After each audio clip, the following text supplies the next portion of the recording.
ආයුබෝවන් ඉන්දියාවයි පාකිස්තානයයි අතරේ හදිසි ගැටුමක් උත්සන්න වුණොත් ඒක ලංකාවට කොහොම බලපායිද? අද අපි මේ ගැන ටිකක් ගැඹුරින් කතා කරමු. අපිට ලැබිලා තියෙන මූලාශ්‍රත් එක්ක මේක විග්‍රහ කරමු. මොකද ශ්‍රී ලංකාවේ පිහිටීම ගත්තම ඉන්දියාවට ගොඩක් කිට්ටුයිනේ ආර්ථික බැඳීම් තියෙනවා. ඉතින් මේ හැමදේම නිසා අපිත් මේකට අහු වෙන්න පුළුවන්. ඔව්. ඒක ගොඩක් වැදගත් කාරණයක් ඇත්තටම. මොකද මේ නිෂ්ටික බලවතුන් දෙන්නෙක් අතරේ යුද්ධයක් කියන්නේ ඒක දේශ සීමාවලට විතරක් සීමා වෙන්නේ නැහැ. ඒකේ ප්‍රතිවිපාක මුළු කලාපේටම විශේෂයෙන්ම ලංකාවට හොඳටම දැනෙන්න ඉඩ තියෙනවා. හරි. අපි එන මුලින්ම බලමු මේකේ සමාජීය බලපෑම. දැන් ලංකාවත් ඉන්නවනේ ඉන්දියාව පාකිස්තානය එක කිව්වොත් ඒවා පෞල් සම්බන්ධතා සංස්කෘතික බැඳීම් තියෙන ජන කණ්ඩායම මුස්ලිම් දෙමළ ජනතාව වගේ. ඔව්. මේ වගේ තත්වයක් ඒ අය අතරේ මොන වගේ නොසෙන්සුන්තාවයක් ඇති කරන්න පුළුවන්ද? අනිවාර්යයෙන්ම අවිනිශ්චිත බවක් බයක් එන්න පුළුවන්. ඊටත් වඩා මං හිතන්නේ මේ සමාජ මාධ්‍ය තියෙනවනේ. ඒක හරහා යන ආරංචි සමහර විට වැරදි තොරතුරු උද්වේගකර දේවල් ප්‍රචාරණ ව්‍යාපාර මේවා නිසා තත්ත්වය තවත් දරුණු වෙන්න පුළුවන්. ඒ කියන්නේ කලබල ඇති වෙන්නත් ඉඩ තියෙනවා. ඔව්. මූලාශ්‍රවලත් කියවෙනවා ලංකාවේ අතීත අත්දැකීම් බැලුවම මෙහෙම බාහිර පීඩනයක් එනකොට ජනවාර්ගික ආගමික ප්‍රශ්න ඉක්මනට උඩට එනවා කියලා. ඒ වගේම අර අධ්‍යාපනික සමාජීය වැඩසටහන් තියෙන ඉන්දියානු පාකිස්තානු ආයතන එක කරලා ඒවා අඩාල වුණොත් ඒකත් දිගු කාලිනව බලපනවා. හරි. එතකොට මේ සමාජයේ පැත්ත වගේම මේකේ ආර්ථික පැත්තක් බලමු. ලංකාවේ ආර්ථිකය ගොඩක් දුරට ඉන්දියාවත් එක්ක බැඳිලානේ තියෙන්නේ. ඔව්. තදින්ම. එතකොට එහෙ මොකක් හරි වුණොත් ඒක අපිට කොහොමද දැනෙන්නේ? ඒක ඉතින් ක්ෂණිකව දැනෙනවා. ඉන්දියාවේ ආර්ථිකයට බාධා වුණොත් හිතන්නකෝ යුද්ධයට සම්පත් යොමු කරද්දී යටිතල පාසුකම් කැඩුනම නැත්නම් සම්බාධකවොත් අපිට කෙලින්ම බලපානවා. කෙලින්ම අපේ ආනයන ගත්තම අත්‍යවශ්‍ය දේවල් කෑම, බෙහෙත්, ඉන්ධන, මැෂිනරි මේවා ගොඩක් එන්නේ ඉන්දියාව හරහා.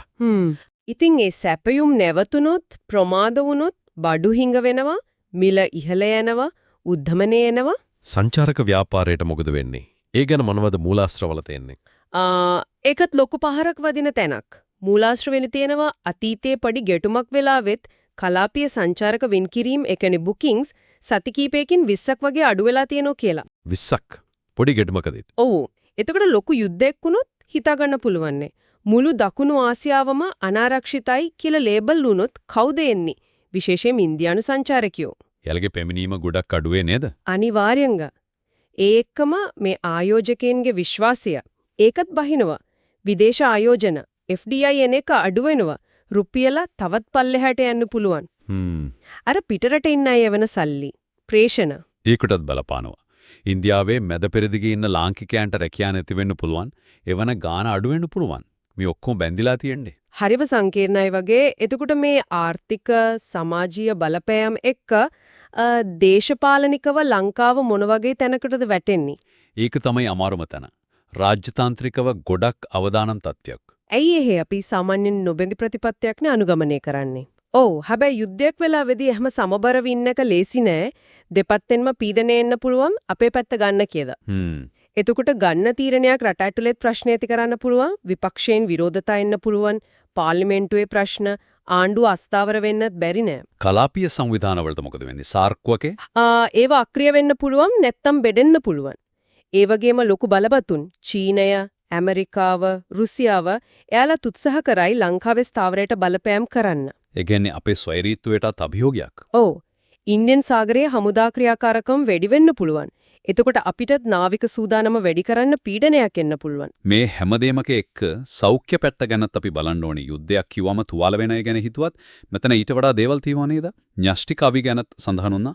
ඔව් ඒක තමයි භයානකම දේ හිතන්නවත් අමාරු. එහෙම දෙයක් වුණොත් අර විකිරණශීලී දේවල් සුළඟත් එක්ක ලංකාවට එන්න පුළුවන්.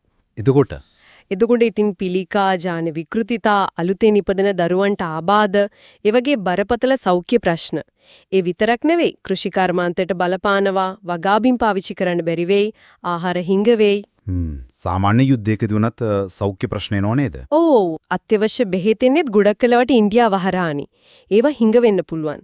ඉන්ධන නැටුනොත් ලෙඩ්ඩු ඉස්පිතාලෙට ගෙනියන්නේ ගිලන් රථ සේවාවට බාධා වෙන්න පුළුවන්. මානසික බලපෑමකුත් ඇති නේද? අනිවාර්යයෙන්ම යුද්ධයක් කිට්ටුව තේනවා කියන බය, අවිනිශ්චිතතාවය, මාධ්‍ය වලින් දකින්න දේවල්, මේවා නිසා කාංක්ෂාව, මානසික පීඩනය වගේ දේවල් මිනිසුන්ට ගොඩක් බලපානවා. සරණාගතයෝ ආවොත් ඒක තවත් ලොකු ප්‍රශ්නයක්. දැනටමත් අපි සෞඛ්‍ය පද්ධතියේ ප්‍රශ්න තියෙනවා. විශාල පිරිසක එකපාර ආවොත් ඒක දරා ගන්න අමාරුයි. බෝවෙන රෝග පැතිරෙන්න තියෙන අවදානෙමත් වැඩි. ක්ෂය රෝගේ, කොලෙරාව වගේ දේවල්. එළිනෙන් මේ කතා කරපු දේවල් එක බලද්දී පැහැදිලි ඉන්දියා පාකිස්තාන යුද්ධයක් කියන්නේ ලංකාවට එකාංශයකින් නෙවිල් සමාජ ආර්ථික දේශපාලන සෞඛ්‍ය කියන හැම පැත්තෙම බලපාන දෙයක්. හරියටම හරි. කලාපේ රටවල් එකිනෙකට කොච්චර බැඳිලාද කියන එක මේකෙන් පේනවා. කාටවත් මේකෙන් අයින් වෙලා ඉන්න බෑ. ඉතින් මොකද අපි කරන්න ඕනේ? මූලාශ්‍රවල අවධාරණය කරන්නේ මොනවද? ප්‍රධානම දේ තමයි සූදානම. ක්‍රියාශීලී වෙන්න ඕන. රාජ්‍යතාන්ත්‍රික මට්ටමින් සාකච්ඡා සමදතා පවත්වාගෙන යන්න ඕන. ආර්ථික ඒකතැනකට බර නොවි විවිධාංගීකරණය කරන්න ඕන. සෞඛ්‍ය සේවාවල ඔරොත්තු දීමේ හැකියාව වැඩි කරන්න ආයෝජනය කරන්න ඕන. ඒ වගේම වැදගත්ම දේ රටක් විදියට අපි අතර තියෙන එකමුතුකම ජාතික සමගිය ශක්තිමත් කරගන්න එක. කලාපීය සාමය ගැන යමක් කිව්වා නේද? ඔව් කලාපේ සාම්‍ය ගොඩනගන්න දායක වෙන එකත් අපේ අර නොබැඳී විදේශ ප්‍රතිපත්තියේ තවදුරටත් ශක්තිමත්ව පවත්වාගෙන යන එකත් මේ වගේ අවිනිශ්චිත කාලවලට මුහුණ දෙන්න උදව් වෙනවා. ඇත්තටම මේ ගැටුම අපිට ගොඩක් දුරයි වගේ දැනුණට ඒකේ බලපෑම එකපාරට හිතන්නේවත් නැති විදිහට එන්න පුළුවන්. ඒක තමයි ඉතින් මේකට සූදානම් වෙන එක කියන්නේ නිකම්ම පූර්වාරක්ෂාවක් නෙමෙයි අත්‍යවශ්‍යම දෙයක් කියන එක තමයි අද අපි මේ විග්‍රහයෙන් තේරුම් ගන්න ඕන ප්‍රධානම කාරණේ.